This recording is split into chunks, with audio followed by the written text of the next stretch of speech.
J'ai plein d'appels pour des questions. Un moment, s'il vous plaît. Les questions de la réception.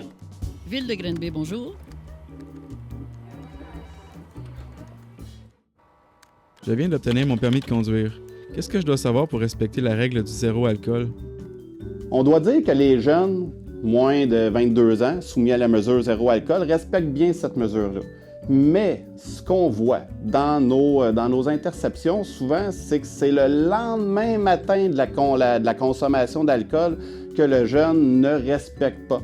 Il faut savoir que quand on prend 5, 6, 7 bières, qu'on se couche à 2 heures du matin et qu'on se réveille à 6 heures pour aller travailler, bien, ça se peut que l'alcool ne soit pas tout éliminé et qu'il y en reste encore dans le sang. Donc, c'est à faire attention pour les lendemains de consommation. Puis-je utiliser un téléphone cellulaire quand je suis à vélo? Oh!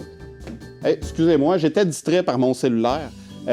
Donc, non, comme cycliste, on n'a pas le droit de faire usage d'un téléphone, un appareil cellulaire ou tout appareil là, qui peuvent transmettre, recevoir des données. C'est la même règle que pour l'automobiliste, interdit. Les policiers sont là pour faire respecter cette loi-là. C'est la sécurité de tous qui est important.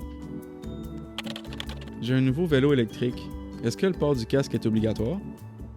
Donc, pour répondre à la question, ben oui, la personne qui vous a dit que c'était obligatoire a raison. Pour conduire une bicyclette assistée sur la voie publique, ben il faut avoir au moins 18 ans et il faut porter le casque conforme aux normes. C'est votre sécurité qui est en jeu, c'est votre centre névralgique, c'est votre centre de commande, votre ordinateur. Ben, en fait, bref, vous avez compris, c'est important.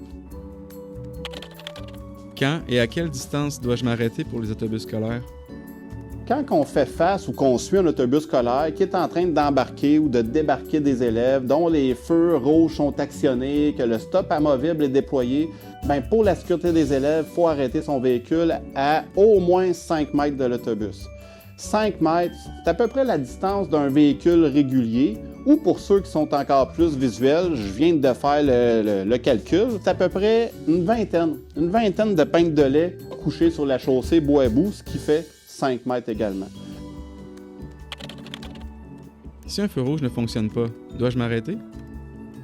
Donc, si vous faites face à un feu de circulation qui est inopérant, plusieurs raisons qui peuvent rendre un feu inopérant, ça peut être des travaux, un accident ou une panne de courant tout simplement. Que vous soyez piéton, que vous soyez cycliste ou automobiliste, vous devez arrêter votre véhicule à ce feu de circulation pour vous assurer de l'absence de danger avant de traverser l'intersection.